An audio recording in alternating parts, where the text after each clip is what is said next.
You mentioned the receiving core in Dallas. CeeDee Lamb, drafted in the first round in 2020. He's in the fourth year of his contract, 1 year away from the option year, moving toward potential free agency. He's got 35 targets in 5 games this year. Math is hard, but I can figure out that's 7 per game.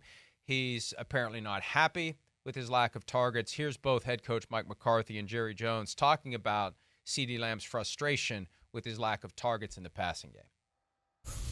Had a great visit with CeeDee today, and I'll just say if he's not pissed off that he's getting the ball, then I'm pissed off at him for not being pissed off. I mean, he's an impact player. I mean, he should feel that way. But I just think, like anything in life, how you handle things and how you move forward is how you affect others. There's so many things good things that can come out of that. But I'm fully aware of it. And it was frustrating. It was frustrating not doing your part, in offense. And I felt that. I felt frustration also as a play caller. But you would like to see him get more involved, right? I'm saying, I don't know about that. What I want to see us do is I want to see the right combination of running. I want to see the right combination of throws. I like seeing that ball go to Turpin on that play. I like seeing balls go to tight ends. It's funny. I have this skepticism at times when it relates to receivers who are in line for big paydays.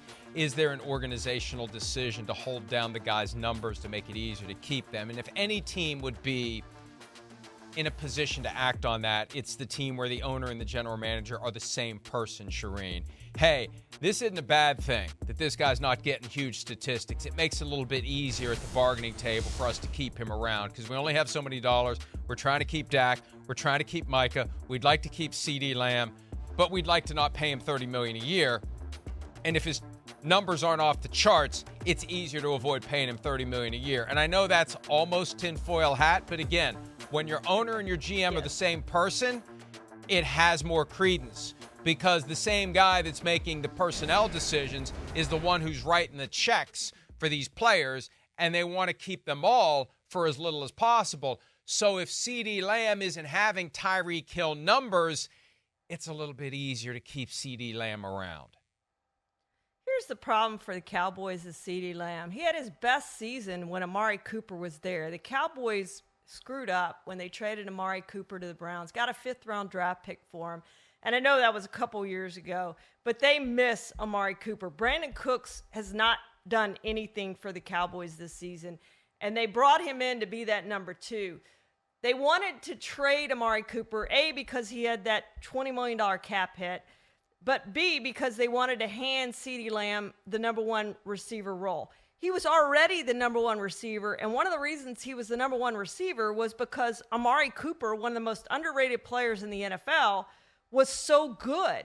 He took some of that coverage away from CeeDee Lamb. There's no one to do that on this team.